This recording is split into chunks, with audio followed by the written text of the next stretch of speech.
All right, welcome to the Lockdown Podcast. We are here to continue to break down Raw and SmackDown and our thoughts and our pontifications, our thoughts on rumors possibly happening, possible matches, pipe dreams, all that fun jazz wrapped into one. Me and Tim got to go to Raw this past Monday. And obviously, they did a double recording for Raw. They did a double recording for SmackDown, so the wrestlers can basically have Thanksgiving week off. Obviously, we're not going to go into what we know for Raw. Essentially, that's recorded. It's getting recorded tomorrow, or getting live tomorrow. So we'll just break down what we've seen as far as the first episode. So we now have obviously who's facing Gunther at Survivor Series. We have basically a run back of Damian Priest and Gunther, which I thought was a good match before. Um, I'm looking forward to take two. Um, I mean, what do you guys think on kind of this run back of Damian and Gunther? Oh, I'm excited for it. I think it's going to be a good match because they both put on really great matches together. And their last match was really great. I think it was probably the best match of the night. Yeah. Yeah, I think they're showing some new layers to Gunther, um, and definitely showing some growth with Damien after leaving Judgment Day and being able to step on his own and pursue championships and stories without Judgment Day.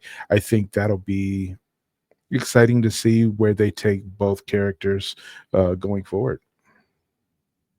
Yeah, I Agree. mean it's I think it's just good. I mean, I really think obviously like the best thing for Damien was to break away from Judgment Day, to do his own thing, establish himself as a legit singles competitor, not needing, all this outside numbers game nonsense that we seem to get in an extremely high dose currently in WWE, and I think honestly for the last 20, 30 years. I mean, to see someone stand out on their own, I feel like it puts them in a better spot and we view them differently because they're getting clean wins, versus tainted ones, which I mean, it's the cookbook. I mean, we all know the recipes. It's been used for decades, and that's just what it is.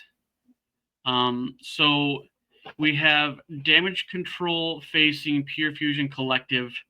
I It was cool. I mean, obviously because we were there, to see Dakota Kai back. Um, and she seems to, I don't know, like she seems very injury prone. Um, Maybe she should eat some more food and get some more muscle. But like, yeah, I mean, it's good to have her back.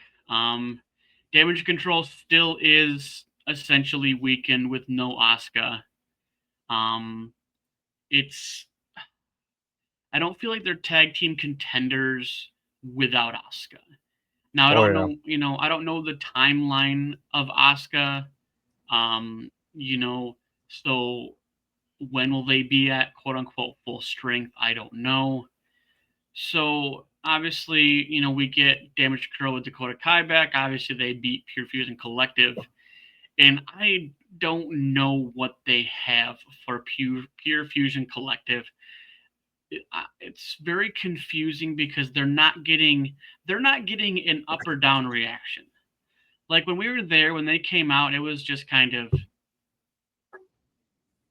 like that was it. And so I feel like if they really want to be taken, as the heel faction as they claim, they need to be bigger assholes and not like, you know what I mean? Like you need Mhm. to do some really dumb, stupid asshole things to really get people to boo you and like hate you when you come out. But it's kind of a cricket reaction when they came out. Mhm. Even Damage Control really like it was nice that Dakota Kai was back, but again, you know, a couple octaves above crickets when they came out. So we continue to have this New Day debacle nonsense. which, like I said last week, weeks prior, that the only person that's going to fix this is Big E. But if he doesn't come back, I feel like New Day is continuing week in, week out to have cracks in the shield, of New Day. Pete Dunne defeats Kofi Kingston. I mean, Pete Dunne is I don't know how to take Pete Dunne because he's essentially gone, on Raw, he's gone on SmackDown, he's gone on NXT, like just being the bruiserweight, and I think this is where he lives the best, is being the bruiserweight when they got rid of the Butch thing and they just let the bruiserweight cook. So, I mean, like, what do you guys think as far as, basically Pete Dunne kind of doing his own thing? I like it, but I do miss Butch. I don't miss Butch. I thought it was the stupidest thing, and good riddance. I think Pete Dunne just going everywhere, fighting anybody. It's this is gonna be a horrible take, but it's kind of like a bruiserweight version of Sheamus, when Sheamus is like not being kind of like, when Sheamus is not in a feud and he's just being happy and just doing it, doing what he wants. So yeah, it's a horrible take, but I do like Pete Dunne just going everywhere, fighting anybody, kind of like a journeyman, like a free agent. He's not really signed to any brand. He can come and go as he pleases. When he gets his tag team mate back, whose name is, it's on the tip of my tongue, but I Well, can't. Ridge Holland is in NXT now. So Yeah, he's on NXT. He's doing a He's- different. He's No. doing something So different. no.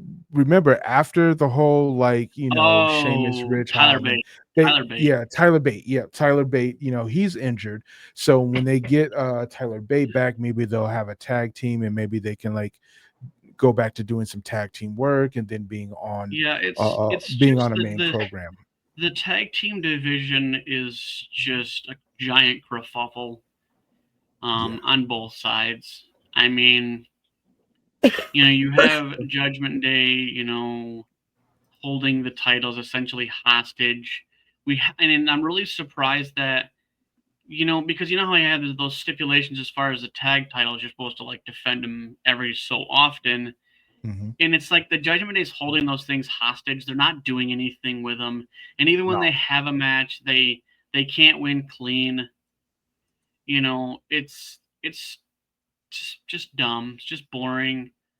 I don't, especially how deep the tag division is on both brands, to basically have people holding them hostage. It's stupid.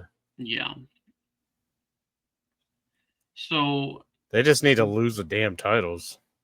yeah, and I think, and that's the thing, is that Judgment Day is not dominant. They are cheaters, okay? Like, let's be real. I mean, it's. It's just a weak ass freaking I mean, faction now. it was like how like Liv Morgan beat Nia Jax. Yeah. Like, let's be real. Like, let's be 100% real. That match was about as one-sided as Nia facing Bayley. Okay, like it just shouldn't. It shouldn't have. We should have given Nia her roses. Continued to push her, as she's been pushed. We don't need Liv Morgan now. She's got this extra title to hang over people's heads when her actual title reign has been garbage. Yeah.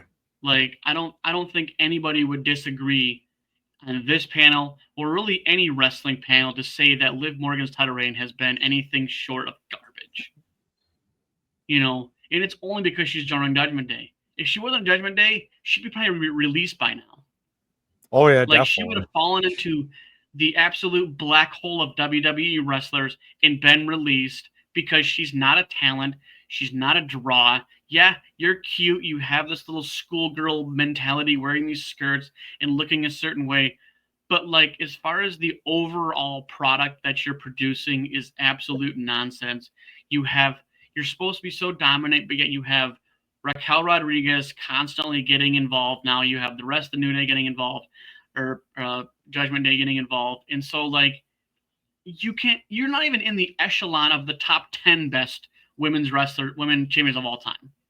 Not even in the top 10. Rhea's still in the middle. Charlotte Flair is probably 2. Probably not, I'd honestly say 1. You have Trish Stratus, you have Lita, you have all of these wrestlers that are ahead of you that, back in the day, you won championships on your own accord, right? You didn't have as much outside interference because that really wasn't a recipe in the cookbook that was in the front of the book, right? It was very seldom to have any kind of outside interference from let's say 2005 to current, right? Has been nothing but outside interference, right? You think back in the 90s when it was a straight up match, it was a straight up match. No outside interference. It was just if they won in a sketchy way, that's one thing. But like there wasn't this numbers crap. There wasn't it. It was better. Everything is predictable now. Like you go see a match that a person part of a collective unit, I'd say 75% of the time they're going to get involved. And that's the recipe, that's the cookbook. Doesn't mean we like the outcome. Just because you're making those cookies don't mean I like them. So I mean, not to go Seth Rant corner, but I mean, I call it like it is. I don't hold back. Ain't no sugarcoating on these cookies that I'm delivering. So, yeah, I went there. So we continue to have this colossal collision with Seth freaking Rollins and Big Bronson Reed. Holy hell, it does not matter. This is just a brawl, and I love it. This is probably the best brawl short, at least on Raw. I think this is the best thing for Raw right now. I don't even care about the champions. I don't care about belts. What I care about is the fact that this is a heated battle. Big Bronson Reed gave him, 6 tsunamis or something, or 4, whatever it was, put him on the shelf for a hot second, and now Seth Rollins is back with an absolute vengeance, and he doesn't care that Big Bronson Reed is 330, 340, and he's like 220, 230. Like, it's exciting. Especially being there. Holy crap. Like his music hits and he's not walking, he's running down that ramp and he's like ready to go. He just had the mic in his hand and after that he just dropped it and ran. Oh yeah, dude, it was something else. And to see Bronson Reed in real time, good God. Big boy. That's a whole lot of man. Okay. Like, oh yeah. So I mean, this is obviously going to continue to culminate. I don't know exactly the outcome. Obviously, there's got to be at least like a legit match that's going to like contain this. I don't think this is going to Hell in a Cell or something, but like, yeah, I wouldn't be surprised if it does. I mean, Last man standing, would seem suitable like anywhere. Just let him go, let him cook. But like, the one thing about Braun Strowman that's confusing is that what about Braun Strowman? Like, like he had that whole thing going too until Seth got back, and then Braun Strowman kind of just, like, and so there's a lot of stories for Bronson Reed right now. Let's just. There's a lot. He's pissing off people, but that's a good thing. Like I feel like interjecting yourself in storylines and just doing what you do, with the amount of tsunamis that he gives out, like, run it, dude. Like, it's good to see him get his time now. He did the stuff, he did what he had to for the time being, stayed on the roster, did kind of miscellaneous types of matches, against miscellaneous, opponents, and now he's earned his spot to be in the spotlight. So, good or bad, he's getting spotlight. Yeah. So now we go to the annoying guy that stole. Never mind, I won't even say that. I'll just cut myself. But so you have Ludwig Kaiser versus Damian Priest. Obviously, in the beginning of the show, you basically had, a situation with Gunther and Damian Priest, and then Ludwig came out, talked his talk, but even Gunther's like, no, shut up, dude. Yeah, he pretty much when that happened, I'm like, yeah, Daddy's telling you to shut up. you just heard the top of that mic go, and so I think there's a little bit of division there. Maybe it's it's a small formation, but I feel like there's just a little bit of possible I think so. I think something's gonna a happen. small seed planted. But I feel like Ludwig's literally just he's a good mouthpiece. He's a good little errand boy. I don't see them breaking up anytime soon. Obviously, with Giovanni on SmackDown now doing really nothing. So if Ludwig's gonna stay in the spotlight, he basically has to. This character on SmackDown is just freaking weird. It's unfortunate. It really is. And maybe this is his basically, release tour. Maybe he's just on the way out and they just don't have any plans for him.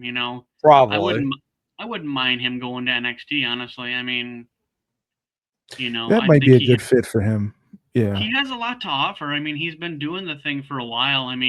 Imperium's been together for years, in that whole faction. And so it's not, I wouldn't feel like I think it'd be good. Just kind of like how Apollo Crews is down there, Cedric Alexander's down there, and so I feel like it's not bad for them to go down there and maybe recreate a character or maybe create a tag team down there or, any list of things because NXT is kind of wide open.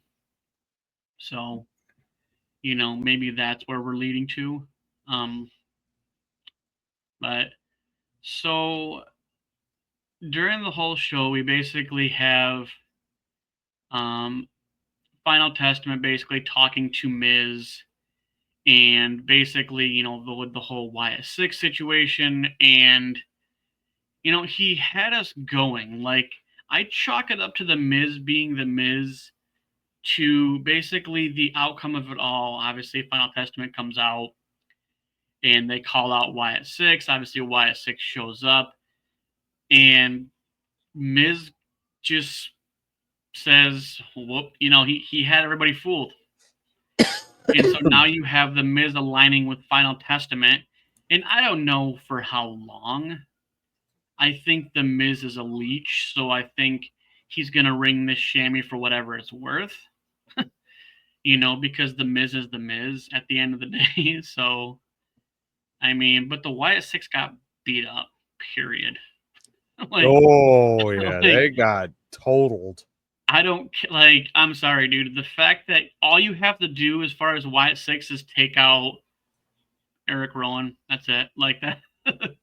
It's you take out the biggest fish in the group. So he beat the holy piss out of him with that chair. So so now you basically have Wyatt Six on the reverse essentially, and now they've gotten beat up, and obviously this is going to lead to something with Final Testament.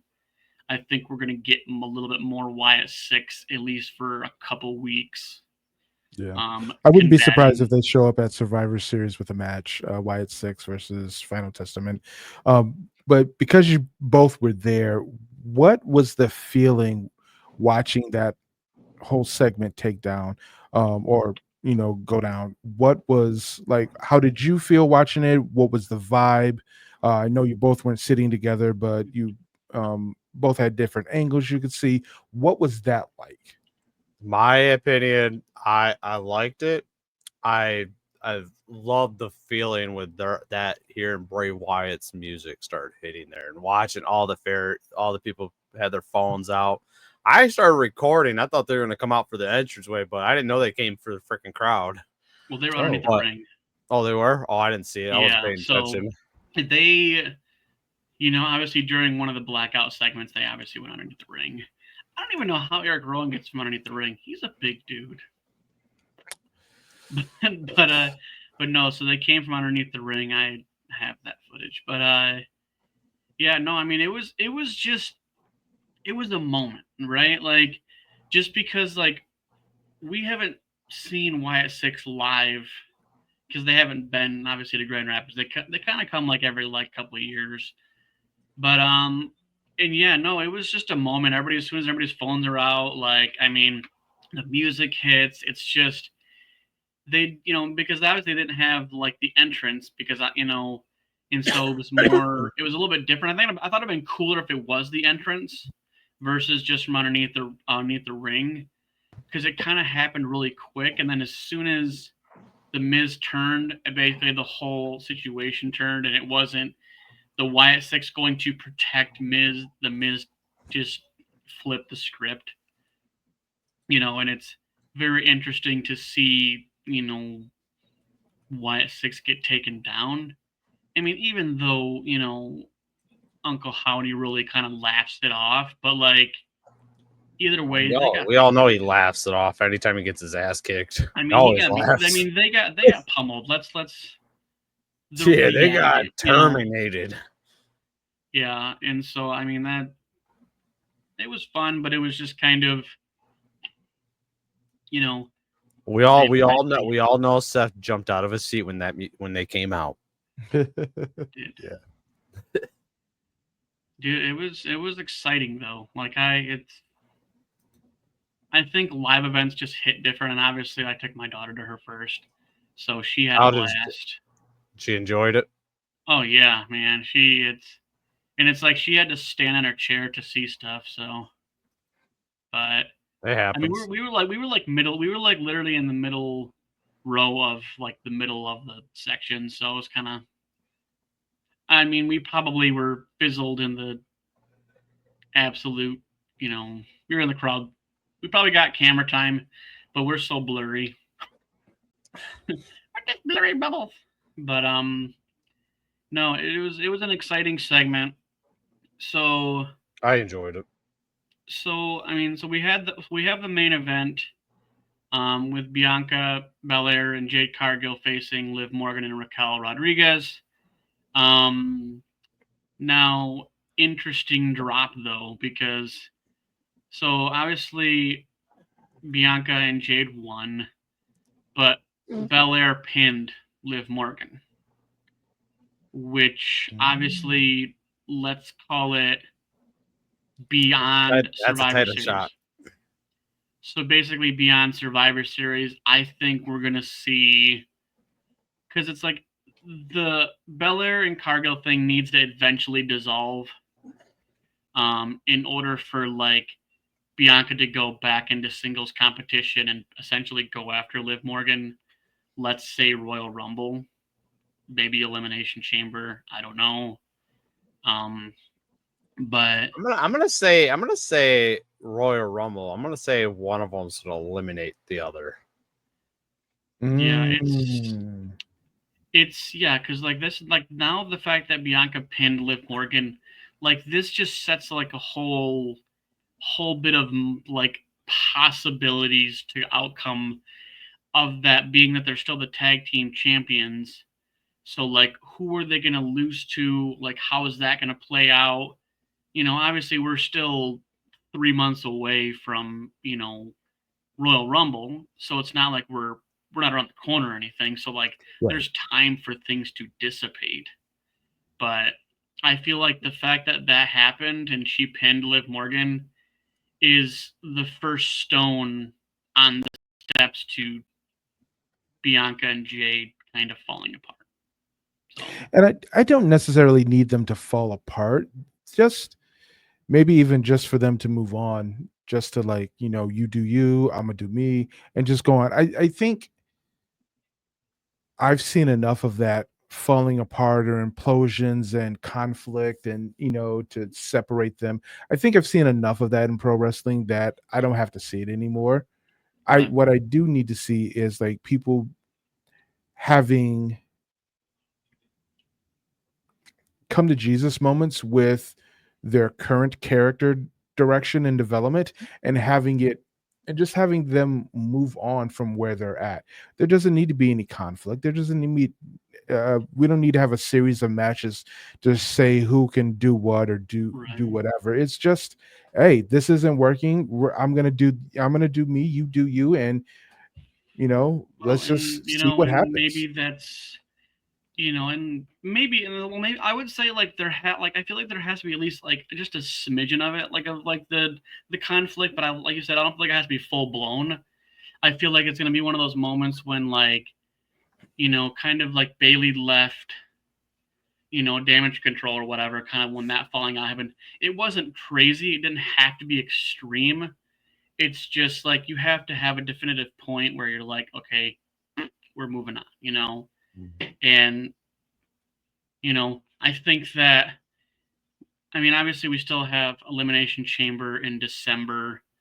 So I feel like we'll see what happens there because obviously we being that they already had their match, they're not gonna be defending for a while. So they're not gonna be like in the picture for at least, a couple weeks. So, we'll see how things pan out. I mean, we have plenty of time, wait and see, right? I mean, Yeah. there's a lot of recipes and we'll just wait and see what they give us. Yeah. So SmackDown. Oh my goodness sakies. Hmm. So you have Cody Rhodes coming out and basically demanding to, deal with Kevin Owens. And here we go with Nick, I hate your guts, Aldis, coming out in his full Adam Pierce mode. And is like, oh, like I hate that.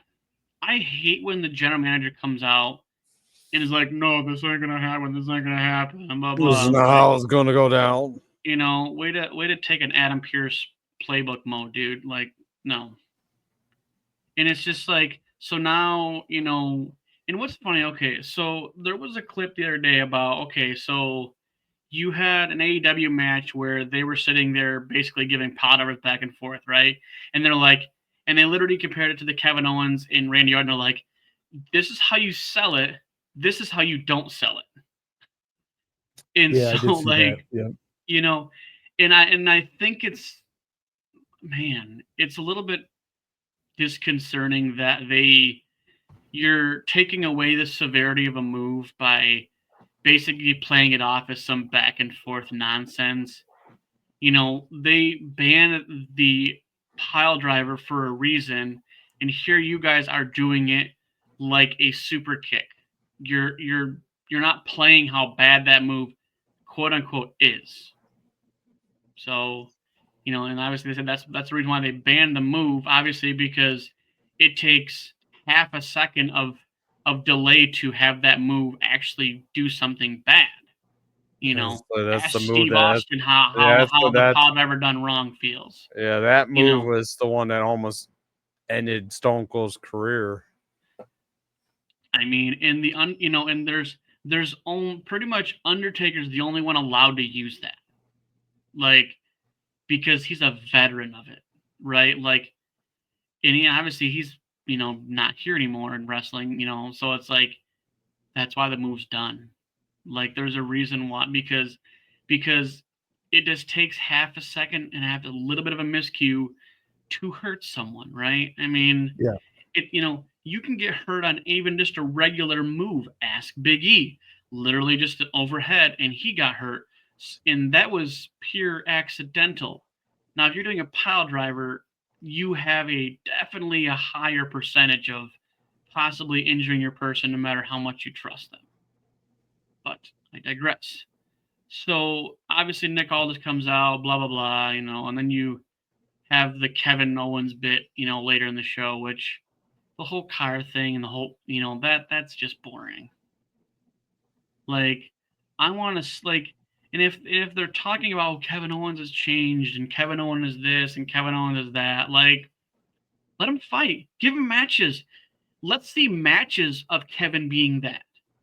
Oh yeah, Like, I totally I don't agree. need your little vignettes and your little in your car recording. I know I want you to. I want if you're gonna make him a heel, you need to have him have matches being a true heel. But I think, this is just a new take on an old WWE recipe. It's delaying the heel interaction to make you feel uh, negative towards the heel. So it puts the face over even more when they do have that conflict. And it's just, this is Yeah, I can see that. it's we've seen this type of behavior before.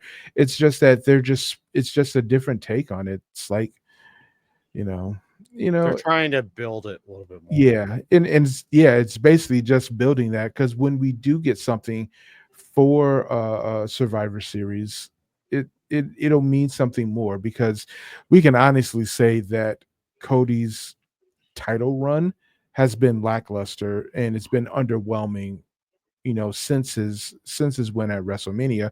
So we've got to do these extra things to make him feel special, because there's other things, such as the Bloodline and Judgment Day, and now Final Testament versus Wyatt Six, that are growing in popularity and attention, that what Cody is doing is just feels subpar. And Oh, this it's is Cody's yeah, literally it's he's a yeah. boring champion. I mean, it's It's he's so we've got to even have something. We've got to have something that gives his interaction more energy from people that are looking at the product more intensely than, just enjoying it for what it is. Um well, so it's yeah, I don't mind it. It's another layer to Kevin Owens. It adds to, what Kevin Owens' character is evolving to. And it also adds to whatever conflict that Cody and Kevin have. It could be a shocker that we get a title change, you know. well, It could it's be, I mean, and it it's Who know it it who it adds knows? to that believability of potentially a title change.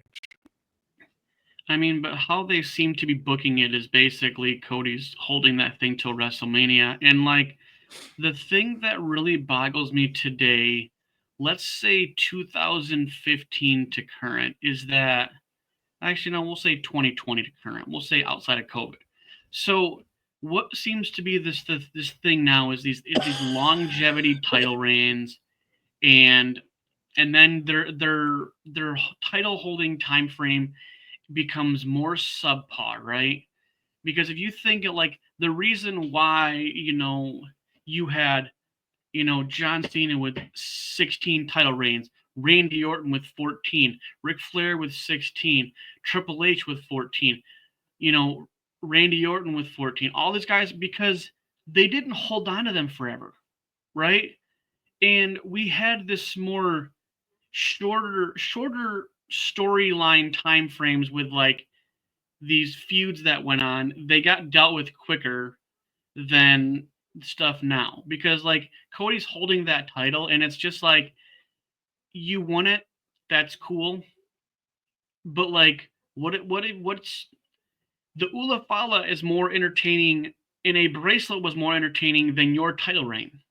Like That when is there's true. when there's non-title things that are more interesting than your title reign as an actual top champion, there's something wrong with this recipe. So yeah, and I think that boils down to how it's being booked, because if they wanted it to be another way, it would be. Right. But I Def think yeah, I that's think I think it's attention to where we're at. Yeah, the bloodline stuff is more interesting. There's more players, um, more to be engaged with. Uh, there's no surprise for a lot of people that enjoy pro wrestling that Jacob Fatu is really kind of it's not that he's carrying this whole bloodline story, but But he stands out. he is making it like, oh my goodness, we didn't know the impact that he would make. You add, Bronson Reed to this, and now you've just got a really compelling story, It's the same. inside of a compelling story, because you don't know if those two are just going to implode and just go to war with each other. It's like, we don't care about this, bloodline stuff. Let's have Jacob Fatu and Bronson Reed run it back for us. It's You the know, same. so- Plus the both with both sides of the bloodline, OG, and the new bloodline. There's a lot of star power there. There's there gonna is. put There's they're gonna want definitely. more eyes on that Yeah, than it's- anything else. You know, And And- I agree with that. They should You know- have more eyes on that. and I think that because of who Cody is, I think he will be okay with a title run that wasn't as strong as the other stories going on around it. Yeah, I And, mean, and it's So, and it could definitely well be, and maybe I alluded to this, previously. It could be just, it could just be punishment, for him not selling the Rock storyline when The Rock came back for his, for his big old, like, I want to interrupt everything and I want to do it my way. And, it could be just like, well, you didn't sell enough to make that happen. So we're not going to Yeah. push you to make your thing happen. And Cody's still selling merch. He's top 5. Yeah. He's doing his things. Kids show up. He shows up. He's not a bad person. he's just this generation's John Cena. Like, Pretty much. That's the way I look at it. it's very comparable and parallel because obviously he's a face. He's a Right. lovable face. He has a good story, and his title reign obviously has been overshadowed by other things going on, and it's unfortunate, but it's just the reality of where we're at. And I think that's the kicker of it all, is that, like, where we're at in WWE, especially with with the bloodline, like, whole thing in its entirety, right? Like, because especially when, like, the Usos had both titles, they can go wherever they want. Roman pretty much did what he want, and so, like, the bloodline story we've been invested for 5 years essentially, which is crazy to even think about. But for 5 years, we've been invested in the bloodline story, and it just keeps on going. And there's just But it also layers keeps on upon giving. layers. It keeps on giving. It's one Yeah. thing to have the bloodline, this whole bloodline saga, like, Right. not. And it's the bloodline perform. 2.0 is just Yeah. adding another layer, right? Because Yeah. and the thing is that essentially they foreshadowed, because Roman did call Solo the next tribal chief. And so that He was said did. like a year or two ago. And so it's one of those full circle moments. If you don't watch it enough, then you're not going to understand the full circle moments. Right. And so essentially Solo is just doing what Roman said he was going to be. Yep. Maybe he's fast tracked a little bit, maybe, because obviously, like, I'm under the impression I only acknowledge champions, but like, but like what he's done for that other Bloodline 2.0 storyline is really amazing, because Solo was a no talker. He didn't really do much. He sat there with his face looking like he's constipated, didn't really do anything. And now you see him on the mic, and his mic skills have gone from literally like 2 to like 10. Like, They're because still he's kind of now subpar, but but they have improved week after week, given more opportunity. There's definitely growth. We are definitely seeing growth, but there's so many different layers to this, and it's just more compelling. So I don't mind the extra stuff we have to do to get stories to work with Cody, Yeah. because Cody's character and story can handle taking a backseat and playing second to whatever's going on. And I think anyone being in Cody's shoes and taking the title off of Roman at WrestleMania would have a problem with the whole bloodline because it is so compelling for people. It's just now being interesting for me to like want to kind of like peek in because there are so many like questions that are going on, like what's going to happen after this happens. So yeah, I don't Kevin know. Owens sitting in a car cutting a promo.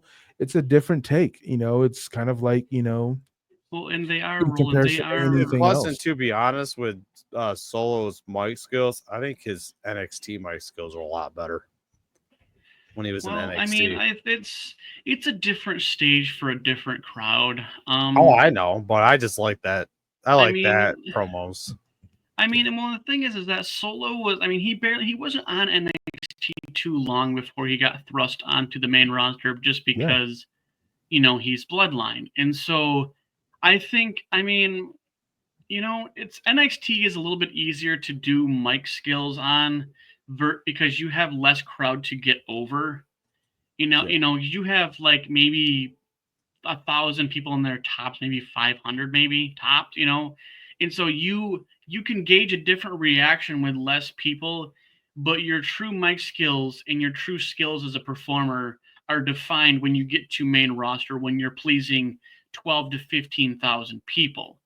And so True, true. it's you, because like think about like just anybody in NXT, right? Like even before like Grayson Waller, Austin Theory, Bronson Reed, Solo, DIY. I mean, the list. And so like when you're in NXT, it's like yes, you're getting a different crowd reaction. It sounds better because it's only 500 people. So when you get to the main roster, if you're getting only 500 reactions, it's going to be a cricket. So like your true testament is when you get people to love you or hate you on the main roster when you're trying to gauge a response from 10,000 people. So, Mm. And so it hits different, right? But, I digress. We'll kind of see how the Cody stuff plays out. And obviously, like the whole Triple H era, he's kind of, these videos are just part of the new cookbook that Triple H is, putting together. And we can love it or we can hate it, but you know what? You have to take chances, right? If these vignettes work, we're going to see them in the future. If they don't work and they don't get over, we won't see them, and we'll try Well, something different. you know what? I think that they're working because we're talking about them. We're not like, Oh and yeah, I it's mean not it's negative. It's yeah, for me, it's not negative. I mean, it's just the equivalent of like Karrion Cross doing his own thing, in his hotel room, sketching out, drawing, kind of right, conversing and talking.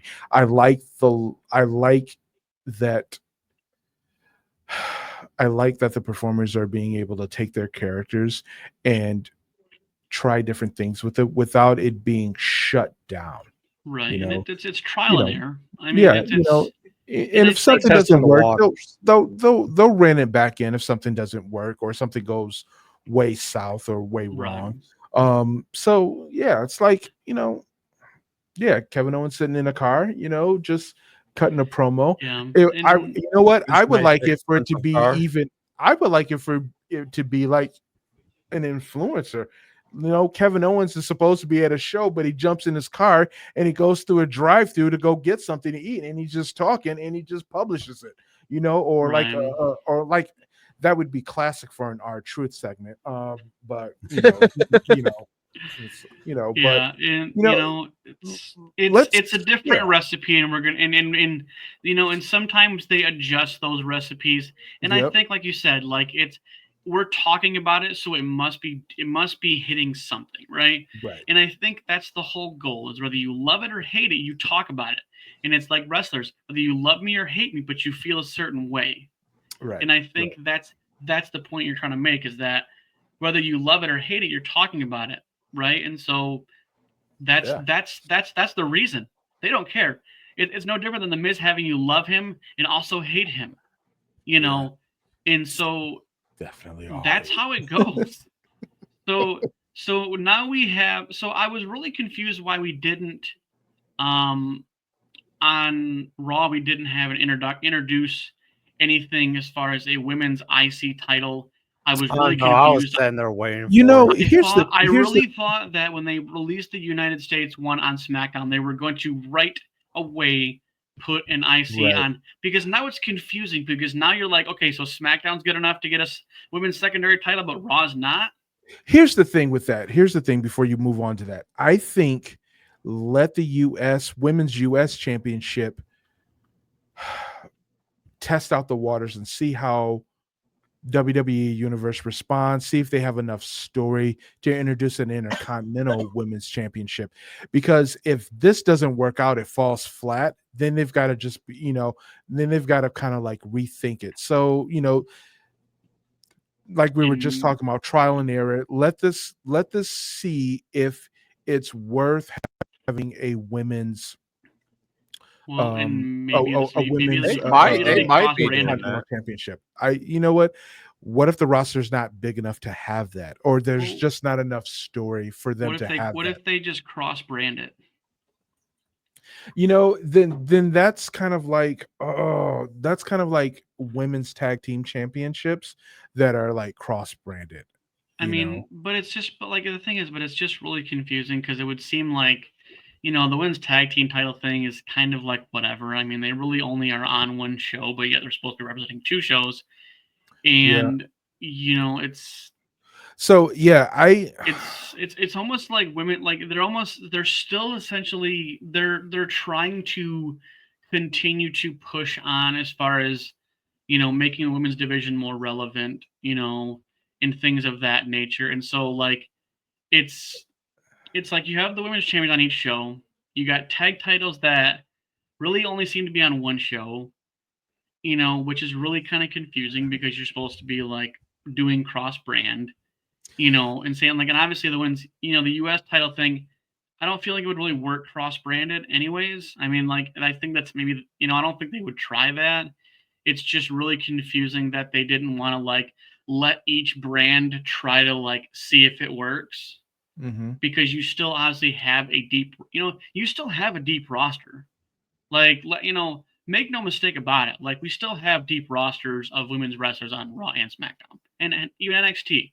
I mean, they've been doing the North American title thing on NXT. So when they did the United States thing, I thought, okay, they're going to be ready for both to have secondary titles, because it's the U.S. title, or the North America Championship, women's title in NXT is working out great. You're getting a lot more eyes on, a secondary title being relevant and being defended and everything else. And so, like, I thought when they tried it at NXT, I thought that was the proving ground in NXT to see how it got over to push, secondary titles on the main roster for the women's division. So it was just confusing to have only one get presented and not the other. It could be a waiting game. They're ready for it. They have the championship. They might have a story or two for the person that gets awarded that championship.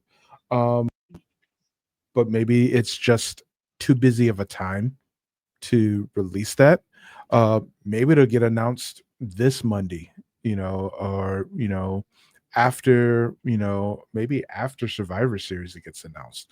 Or maybe they just don't have it, and there was never any like plans for a women's Intercontinental Championship.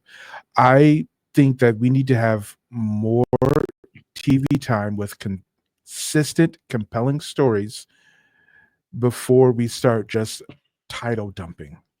There's got to be a reason for it. There's got to be a reason for it. So maybe it's just, it's just a waiting game.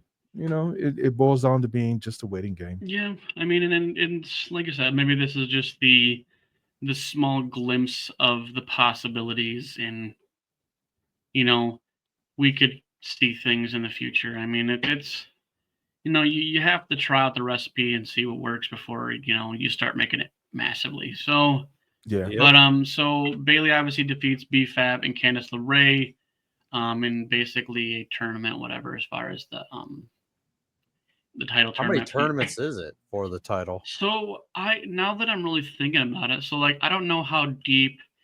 I don't know if you guys want to check on the women's United States title tournament bracket if there is one. So, but I don't know how. Maybe that. I don't even know. That's really confusing. I didn't really think about that. Way to be prepared. I'll take a.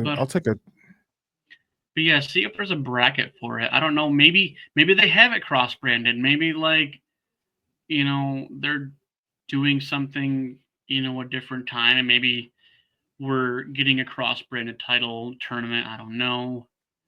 But so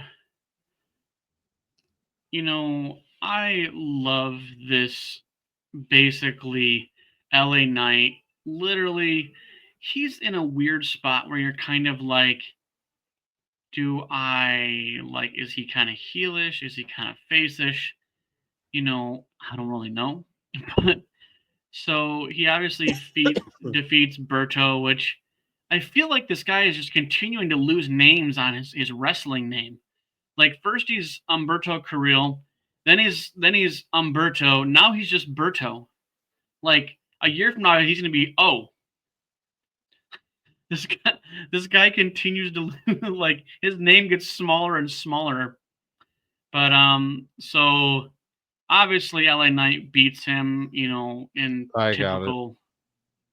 got it. It says what I found for the Women's United States Championship. It's going to be a 12 women tournament that will continue at WWE Saturday night main event on December 14th. Oh, okay. I haven't gotten that far. I think it's going to go all the way to December 14th. But is so it, like is on it just that one brand though, or is it multiple? It just says SmackDown. Mostly it's just SmackDown. I mean, that's a whole freaking roster.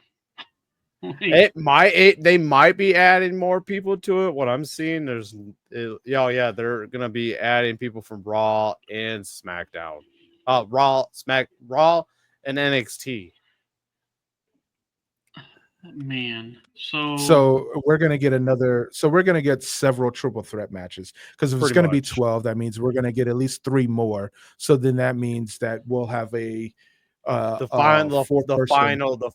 I think each one who wins will go on. Yeah, and then in the last few people is going to be in the last match. The losers usually get a triple threat to determine the last position. So you're gonna have, you'll have 3 matches, 3 losers, and then the 4th match will determine the 4th person. So it'll end on December 14th at the Saturday night main event.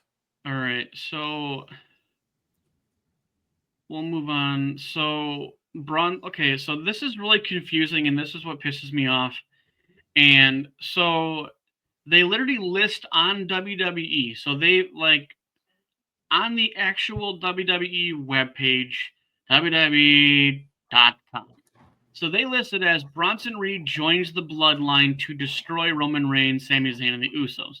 Now, this is where I have a problem. This is where they have completely fooked up this story. Screwed up. So if you don't want to hear anything about the double taping of Raw, fast forward me 5 minutes. So Bronson Reed basically comes. So on the second taping of Raw, he basically comes out and essentially helps the Bloodline, right? But this is for tomorrow's episode, okay? So that's when you seen Bronson Reed help out the Bloodline, right? So this thing that happened Friday should have not happened until this Friday's episode. Like WWE again screwed up something, right? They've already they literally recently screwed up the whole Dominic beating Damian Priest for a title match. They screwed that up and then put a fatal 4-way, and then that all stuff happened. So This is the second kerfuffle that WWE has done, because it makes no sense for us to see what's supposed to happen the following week this week. And so now they're like, oh, Bronson Reed's joining. Oh, but hold on a second. You recorded the second one. And so now the fans already know, at least the fans that were there and all the 1,000 people freaking recording on their phones, they already know this. They already knew this. So him coming out on SmackDown wasn't really anything new. Wasn't any surprising to us. So, if you were there, the 10, 12,000 of us, plus anybody who posted crap and all that, so that's really confusing when they've kerfuffled this storyline. And now, while I'm saying it out loud, maybe this is reversed. So maybe this is the beginning. Maybe what we see in Friday's episode was the beginning in the following Raw, which is tomorrow. Maybe that's the outcome. I don't know. Maybe that's what it is. maybe it So is. maybe they're in reverse, but it's the fact that we knew stuff for the second taping. Well, that it is only that might make you knew sense. stuff because you were there for the second taping, that sort of thing. So you kind of like you got to time travel before everyone else did.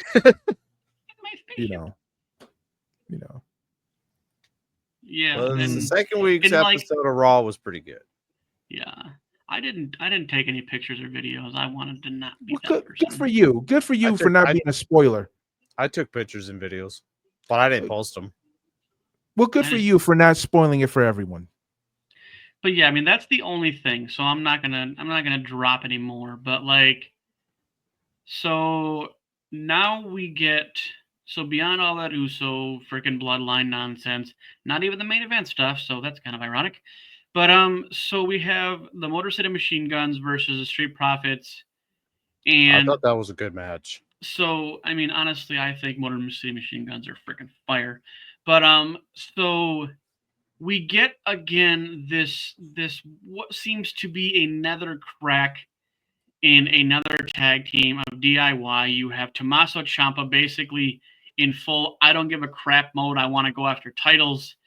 And you have Johnny Gargano, who seems to be the soft guy of the group. Come on, Ciampa. He misses he misses gold.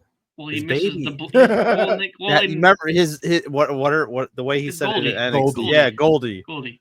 Goldie. And I think because we're seeing the Blackheart, right? We're seeing the Tommaso Ciampa who basically left DIY to do his own thing, to be the Blackheart, to be the aggressive, I don't give a crap what happens, I want Goldie back kind of mentality. And I'm thinking that DIY is going to go, Tommaso Ciampa's going back after gold. He don't want nobody with him. He's going to do his own thing. So this is what I hate about Tommaso Ciampa or heel turns in general. It always seems like if you don't get the job done, you've got to be mad about it, and you've got to be this spoiled person, and you throw this temper tantrum, and you have all these outbursts and this disgruntledness and disappointment, and it comes off as this anger or this, just really poor sportsmanship about it. All right, so though that's an idealistic way. Some people do, really they respond really poorly to like losing and not being able to deal with it, so they get a bad attitude about it. I think that trope in pro wrestling for me is kind of old and it's played out, and what I would like to see is a real conversations about, man, I'm really disappointed, I'm really upset about this, I need to get better. Let me jump down to NXT and get better and learn something and bring that back to the main roster. Or let me redouble my efforts and try some new things. But I don't have to be a jerk about it. I don't have to like alienate people or be a negative Nancy or be a black heart in order to get gold or to get opportunities. I have to work harder. And I have to be a better character, a better athlete in order to achieve those goals. I don't have to take shortcuts. I don't have to do this. I can hold myself more accountable and more responsible. Right. All right. And so that's probably a very idealistic way, and that might not be entertaining for people. but I think showing those types of conversations, and it doesn't work for every character, but showing that level of growth and maturity and responsibility, I think not for every character, but I think for the ones that are more so baby faces or maybe even anti-heroes, kind of sort of, like a Kevin Owens, I think are better and more interesting than just turning heel and just being a jerk about stuff. Like with Tommaso Ciampa's character and with Kevin Owens' character, it all stems from you couldn't get the job done. You Right. lost the championship or you lost an opportunity at winning gold, and now you're having a pissed off moment and you're throwing a temper tantrum about it. Right. And no one is calling it out. Even with Xavier Woods and Kofi Kingston, you let someone get in your head, you're kind of believing the dark side of it when you always have like basked in the glory of positivity and trying again. If you want to, if the ultimate goal is to craft a new character and to be a better version of yourself, you don't have to be a jerk about it. You can just be honest Mm, about it and show people that growth. You don't have yeah. to take your cheap shots and stuff like that. And again, this is really idealistic, but it's also where I think certain characters could benefit from that kind of growth instead of being negative, which is Right. what It's and like having almost that over. It's like almost overplayed. Like yeah, it's yeah, a recipe that's used so often we could make it in our sleep, right? right. And I think that It it's wouldn't it it's wouldn't work for everyone, right? right. And I But think it it's just would the work for some generic heel. It's characters. just the Yeah, generic heel turn. Like I feel yeah, like it's it's overused to the point where it's like it's cliche. It's yeah, and it's not ideal for the fan thinking like, okay, like I want a little bit more story to why this happened versus him just, you know, literally laying on his back like a 2-year-old and crying. Like, right. And and I get it. that's what we get. It's like, Yeah. and this is how he became the villain and blah blah blah. It Right. as opposed to this is how he became a better performer. He couldn't get the Agreed. job done. He did something to go and learn to be a better performer, and he was Right. able to eventually get it done against the right conflict. So Right. it's like years and years ago, I heard someone mention, before I say it, you know, Yeah. I mean like the hero's journey. So like that hero's journey where it's like you have to have a conflict, you fail at it, you go off, learn a lesson, come back, and then you're able to get it done. We saw something like that with Cody when he won the championship. I think right. there's a way to tell that hero's journey with a Kevin Owens, with a Tommaso Ciampa, without making them look like big tools and having temper tantrums. You know what I'm Well, saying? It's and I think a lot of it is that when this previous wrestler or performer has a certain character that worked at a certain point, they kind of, as opposed to giving us a story down to back to that character, we're getting fast tracked to them being complainers. And then all of a sudden now we went from like 60 to like 20 when you're like, oh, it's such a fast, like, oh, now he's just being a crybaby again. And like we're not getting like a like evolution or de-revolution of the character. We're just getting fast tracked into going from here to here, and there's not a build. It's right. just literally 0 to 60, 60 to 0.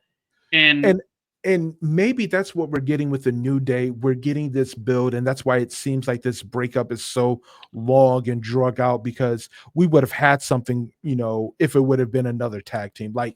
like DIY. We've seen both people in DIY be heels. We've seen Right. Tommaso Ciampa be a bigger heel. Yeah. I mean, We've yeah, seen 'cause Johnny, Johnny's had his Johnny moments. Gargano being kind of like, cringy, whiny heel, with the Yeah. I way. mean, and it's But and it's purely just like recipes used over and over again, unfortunately. But I mean, and the thing is, for me, like, as far as the New Day stuff, I really feel like this needs to be a segue to Big E. Oh yeah, This on yeah, this like their whole 100%, thing yeah. only makes sense if the essential end journey is Big E being back on TV, and Yeah. not just as a commentator. You know Like, what? and that would be like the most probable, or like the most like would make sense. Right. As far And as the New Day, yeah, because like yeah. like the New Day is, they've had their moments, but like Big E Mhm. was like the core. He was like the son of New Day, right?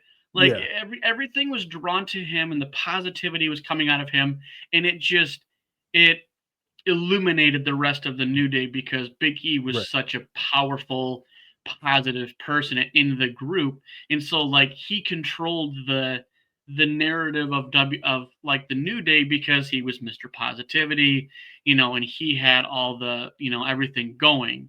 And so now you don't have that centerpiece in New Day, and so now you're seeing dissension amongst New Day, because like, who do we turn to? Like, we can't turn to each other, so who do we turn to? Like, Big E was like the equilibrium of the New Day. And so now we don't have him, so what are we supposed to do? We've both gone behind each other's backs to do things. We continually have these "I didn't ask for your help" situations. And so like it's just continued little seeds of dissension. But I feel like, again, the only way the New Day makes it through this threshold is if Big E is back in the picture, and he can recenter the New Day, because they have been going for 10 years, which is really Oh, crazy to think definitely. about. Because what happened, They can go for another 10 years for all I yeah, care. I enjoy seeing the New Day as a collective doing being positive, being at the being baby faces. Um it just it does something for me personally that I enjoy seeing them being baby faces. If I were to see them not together, it could go either way. If you want to be a heel, all right, go for it. I'm not into that, but I do want to see. For me, I think that would be interesting, and I think the WWE has the tools to do it. Is for them to take a hero's journey and give it to both a baby face and a heel, and not like a heel turning to be a face. I'm talking about taking the steps in that you would normally give a hero, and giving it to a heel and letting that character growth. It's like, oh, I failed because of this conflict. I need to go through this conflict and show that so I can get to this. But I'm still going to do heel stuff. You know what I'm saying? Let a villain be a villain. Let the hero be the hero, and we can have interesting stories. We don't need to see this conflict or these turns. Let it just be like Tommaso Ciampa is just always going to be the black heart, and at the end of the day, if I get gold, yeah, I'm going to want more yeah, gold. That's just how back I'm to the going to be. mentality. He's just back to the mentality of, I want gold. I'm here for gold. And Yeah. its thing is, and I think too, it's not necessarily a full blown heel turn.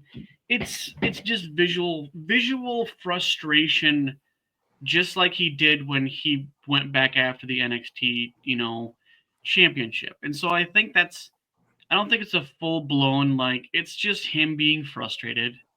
And But I I fully would, understand where he's coming from. yeah, but I want there to be explanations of that, not just I'm gonna just run in here and just interrupt a match and Right. cause a double DQ and things like that. Let there be explanations of the actions. Yeah. It's like, Agree. why are they getting another title shot? How come we can't get another title shot? And let Johnny Yeah. Gargano say, we had our opportunity. We didn't get it done the second time. So we got to go back to the back of the line. We'll get there, Yeah. and let him let there be a progression of it, not just like you were just saying 0 to 100. Let there be a progression. Let us see, is Johnny gonna go the same way, or is Tommaso seeing something with the Street Profits that we might not be seeing? You know what I'm saying? Because right now they're positioning the Motor City Machine Guns as baby faces, kind of DIY is kind of this what if, and Well, I mean, and Street it's Profits, just more Street Profits progression is of what tag it is. teams. I mean, Yeah, it is you what know, it is. What it is. I yeah, mean, it's Pretty much. yeah. hopefully we get some kind of direction moving forward here in the next Mhm. couple weeks. Because honestly, it takes all of 5 minutes for a tag team to hug it out and the feud meant nothing and it's done. So I mean, it can be solved as fast as it is faster than it started. But so we'll just go here to the end of SmackDown. Obviously Nia Jax defeats Naomi. Go figure. But it was a good match It from was a what I've good seen. match, and It was a good solid Naomi match. had some crazy good offense. I mean, it just came to the conclusion that okay, she's freaking Nia Jax, right? As soon as she does the annihilator, it's game over. Yeah. But my looming thing that I'm still on pins and needles about is when's Tiffany cashing in on someone? You know, Agree. I I mean, is it's she because I She's mean, already made it known that she's not afraid to cash in on Nia. yeah, but I feel like it'd make more sense for her to cash in on Liv Morgan. it'll Like, be WrestleMania. I'm gonna call it She right now. should. It'll be maybe She should we'll do it get WrestleMania. on. the She should do it on Liv Morgan because her boyfriend's over on freaking Raw. They're not married, so I don't care. I think it'll be a doesn't WrestleMania moment, matter. and It it'll don't be matter. something similar to a Seth Rollins cash in, where it's out of nowhere. She cashes in, and it happens quick, and she gets a I mean, championship. that would be the female heist of the century because essentially we had Seth Rollins and didn't Damian cash in at WrestleMania? Yes. So I think I think that'd be some good long term story, you know, out of nowhere for her to cash in at WrestleMania. I She's think the that'd only be one with a awesome. briefcase briefcase right now. Yeah, Well, she is, and that's yeah, why because I freaking would what's not his be not lost it surprised. in 5 minutes, but You know what? I would not be surprised if that's where they go with it. I'm gonna say no later than WrestleMania. She cashes in and she wins. You know what? yeah, It's for me. It's a foregone conclusion. It's just we're just waiting it out because it'll be a new year, new seasons, yeah. new things that we can try. We'll have an established United States champion. John Cena will be retired from in-ring competition. We'll get closure with Cody Rhodes. Yeah, It'll I think be everything good. comes to a fold or a proper direction following WrestleMania. Here's what I I, think. I think CM Punk retires John Cena. I think that's his going away party. CM Punk said he would like to. I think Same boo, thing with Randy Orton. boo. um besides Yo, booing T- CM Punk, yes. I will say I would be 100% for John Cena's last match to be either Randy Orton or CM Punk. I think those are two really great dance partners for John Cena, and out of those three, I think all three of them work extremely well with John Cena. So They had not to great not to storyline. hijack this last part with of SmackDown, but I think either one of those two will be fine. I think it'll lead CM Punk into going after a championship. because he can ride high on like, hey, I just retired John Cena. I can, I can still perform at the WWE level, and I still can be a champion. So I think it makes sense for a CM Punk year. Um, as far as Randy Orton, I think it just I mean, it it's does saying online a lot it of just CM Punk. yeah, it does Randy Orton good and John Cena good because they both came up from OVW. I think OVW. OVW I together, think and that there's I class think was the so last great. yeah.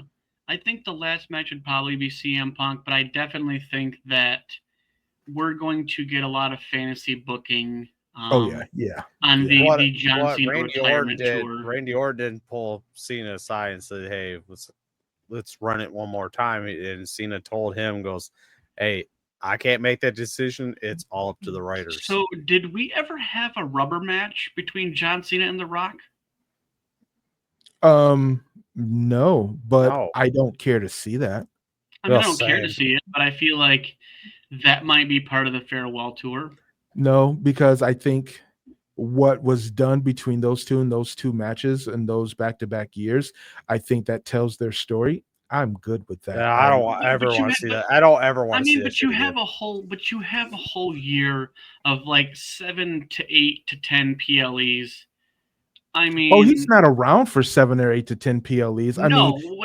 What I'm saying is that this is his farewell year, so he's going to be at probably no, the big four. WrestleMania 2025 is it. I That's when thought he's done. he's retiring in 2025, but he's gonna.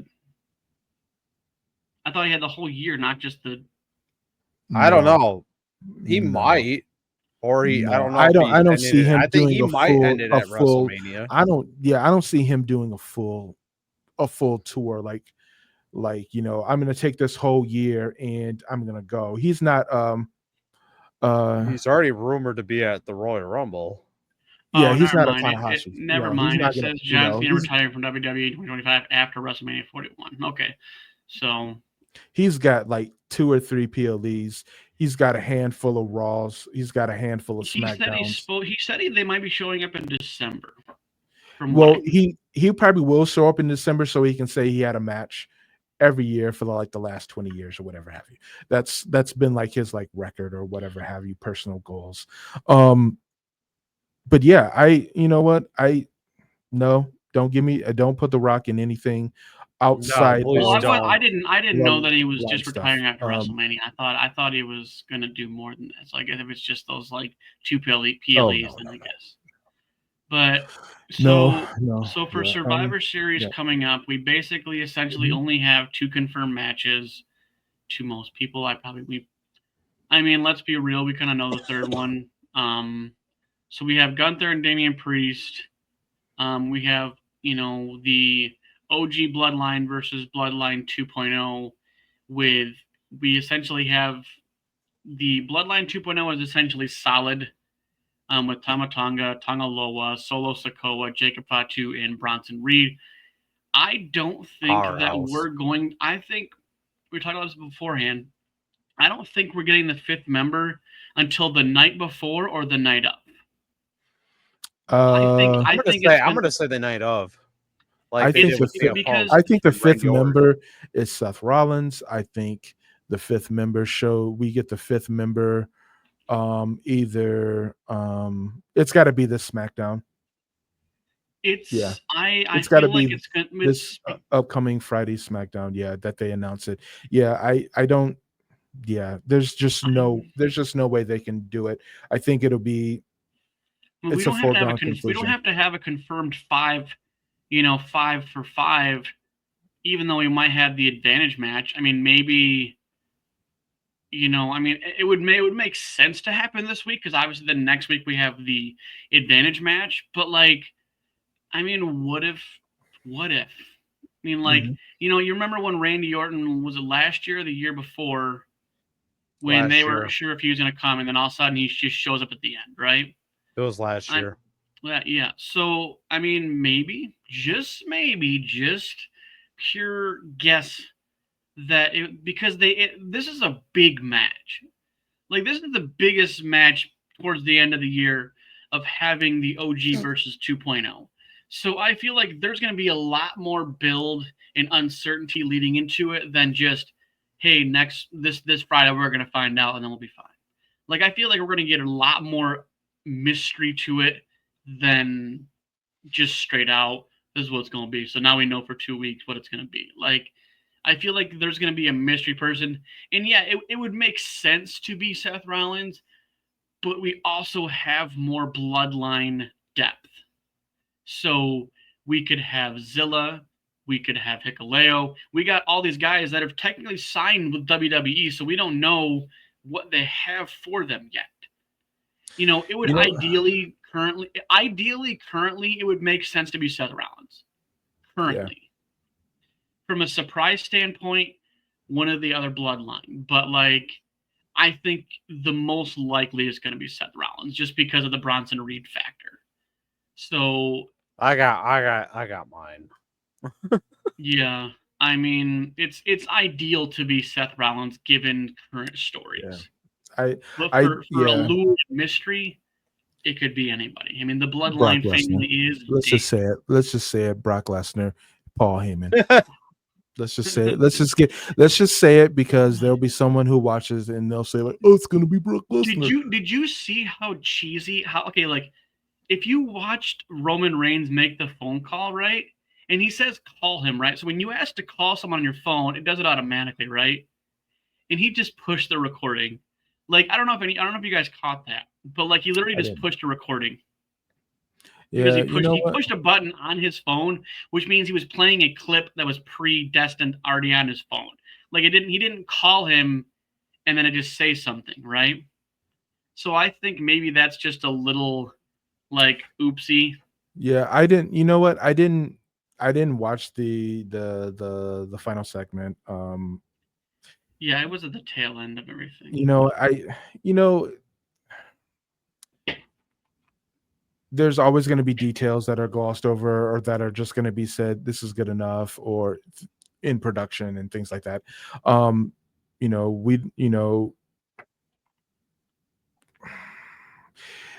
There's no Quentin Tarantino or no like famous Hollywood director that is directing any of these episodes that would catch those details or anything like that. Yeah. It was just funny because you never hear that particular recording when you say it just says the phone number has been disconnected. It doesn't say this is a recording. Like, I mean, that's just the minute details that I caught. Yeah. But like, yeah. But when does Paul come back? He comes back that night. He comes back that night during the match. All right, I'm going to say it right now. Paul Heyman does not show back up until that War Games match. Everyone is in the ring. OG Bloodline is getting their ass beat, and Paul Heyman comes back. That's when he shows back up. That's when it happens. Well, I think Bloodline OG wins, and as Bloodline 2.0 is leaving, and they're leaving the ring, and here comes Paul Heyman to reunite with Roman Reigns in a absolute. So you're saying after the match? I'm saying during the match because that'll bring the most drama. After the match, you're already after the high. What's done is done. I mean, but there's already gonna be like all the tools of destruction that are gonna get tossed in the ring. You know what? For the match, anyways. So him coming out during the match, there's no way that he comes back after the match because there's nothing left. There's, if OG Bloodline wins and then Paul Heyman comes back, what's the point? They already won. It's an emotional reuniting. But there's no substance to him showing up after the fact. I'm saying from a story standpoint and for a climax to that reuniting, it has to happen during the match at a pivotal point where OG Bloodline is going to lose. They are just being smashed. Right. I guess from that point, yeah, that makes sense. There's just, and it's Paul Heyman that brings. It has to be the most emotional point of the current inactive match. To make the most. After the match, it doesn't make any sense. Before the match, it doesn't make any sense. And I think there is a video of Paul Heyman saying, "I'll come back when it makes the most sense." And with us talking about it based on that video that I saw, that to me logically and emotionally seems to be the most poignant time for him to return is at that part of the story. I've watched enough anime to know that that's when the hero shows up. What if he returns with Brock Lesnar, dude? Like, you know what? If he returns with Brock Hey. Lesnar as the secret fifth person and it's not Seth Rollins because Brock Lesnar beat up Seth Rollins, then we already know OG Bloodline is going to win. Brock Lesnar is he's gonna take some lumps, but he's going to help them win. What if hypothetically, like, let's say, the night before they say, they have their match, the match, whatever, everybody's there. And let's say hypothetically, like, Seth Rollins gets hurt, right? Or something like, he's not cleared to compete, right? And then all of a sudden, like, so then they win the advantage match. Let's say it's at the end of the show, right? So then, like, it leaves so much suspense for the man. Who are they going to find? Who they're going to find, right? And then you go to the match and you have your, 4 in the cage and, you have your 3 in the cage and you got your people on the ring. And then all of a sudden, like, let's say Bloodline 2.0 wins the advantage. So that means that they would have an empty cage before the other one. They would have an empty cage, but it wouldn't be all the players in the field. And then all of a sudden, let's say the fifth person, all of a sudden you hear, "Ju-ju-ju-ju." Then just freaking Brock Lesnar comes out, and then, and obviously, like, he has no business in the storyline. This is pure pipe dream, but, like, right.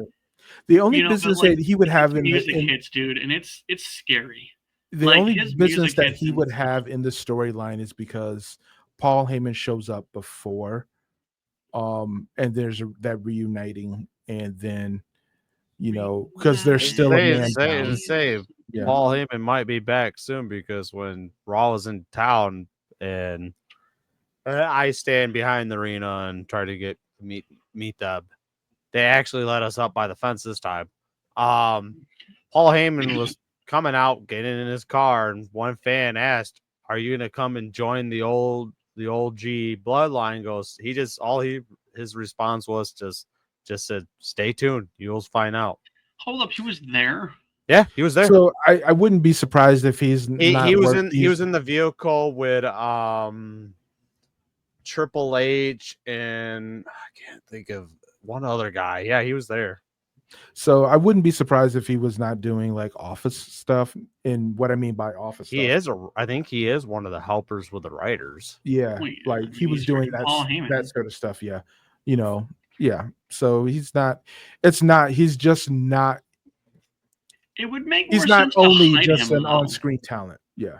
So he did look a little bit different. He kind of looked like he slimmed down just a little. Well, that's good for him. That kind of ruins it then. I know that's a small, minute detail of him being there, but I feel like, like when Cody at WrestleMania, they like hit him the whole time. Like, it would make sense for Paul Heyman to be hidden until he needs to be on TV. Yeah. For him to show up, just kind of it waters it down. But that's just it. That's pretty much what I said to some fans. I'm like, this just shows that he's gonna be there for the Bloodline. Bloodline, but it doesn't mean that that's not his job. It's like it literally is the big writers for Raw. Yeah, it's like he's got to be there. He's a big part of a storyline, though. Like, it kind of confuses the storyline. As long as he's not on TV, it's fine. Like there's like a photo going around of Kevin Owens showing off a card to Randy Orton. Yeah, they're standing there talking to each other. Yeah, it's like you had the Wyatt Six at like a restaurant or a fast food joint taking pictures and stuff like that. I mean, kayfabe doesn't exist, but kayfabe still exists. Yes, it does. Big time. I was serving him at Wendy's. It's like, well, of course. I mean, I gave him a burger for the drive-through. Yeah. So I don't mind that because it'll never make TV. But if it was like kerfuffle when it's in a big storyline, like I don't mind that because one, it's not the old regime. Because if it was the old regime, yeah, that would have been like, oh, you guys are ruining it for everybody. And they can't hide forever, right? Like, Right. so, they can't hide from social media. They can't hide No. from fans. So, I mean, I guess You're from that always gonna perspective, have you're that like, fan you know out what? there be like, I mean, I guess you could say we had the same thing with CM Punk and Drew McIntyre sitting by the ring. So, I mean, it's just how it is. They're people. it is what They it are is. people, and they exist in the world. Yep. They're human Yeah, beings.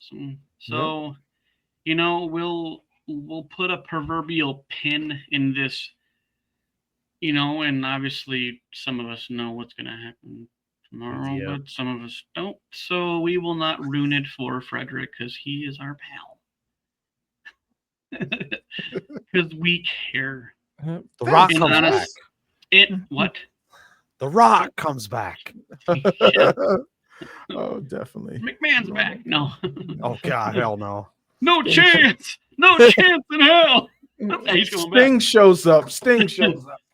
Oh goodness, gosh, I digress. Well, Oh. you guys rock. So Here comes Bret Hart in his little Oh, freaking goodness. wheelchair.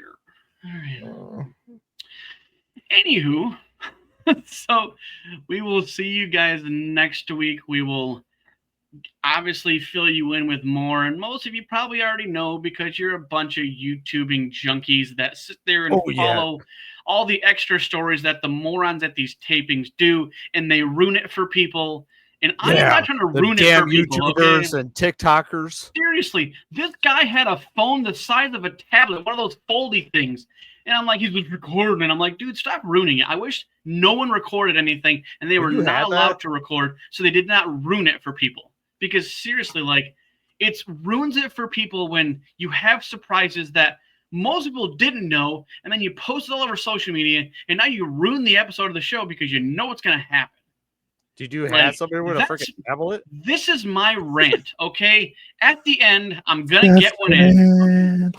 Ranting legend. But seriously, don't ruin it. Stop being those people. Enjoy the show and let everybody else. I know. We kept getting yelled at by this one security person. You can't be taking pictures and videos. That's what I'm like. Yeah, okay, yeah. I'm like, the whole arena was taking pictures. She walked through my aisle just tapping people. But you got to put your phone away or you're going to get kicked out. Yeah, that's horse pucky because I literally had 800 people next to me freaking taking videos. So bite me. Anyways. Gosh, now see, I've triggered a ranting from Tim now. Now Tim's ranting. Frederick, you're next. Yeah, that's true. No. They're not as aggressive as mine because that's for me. Yes. That's for me and my editing power. That's for you. But I haven't had a reason to rant just yet. Yeah. Okay. So that time comes. There's always time for you guys. Sometimes I let you guys rant. When you ranted about CM Punk and Drew McIntyre, I sat here like. But that was worth it. That was worth it. Yeah, that was fun. The only thing I would rant on is Rock. Stay the hell out of WWE. Go back to Hollywood. Or go back to your little mansion on the freaking Hawaii or Florida, where the hell you're at. The Rock versus Jake Paul. All right. All right. Well, this is the Lockdown Podcast. Peace.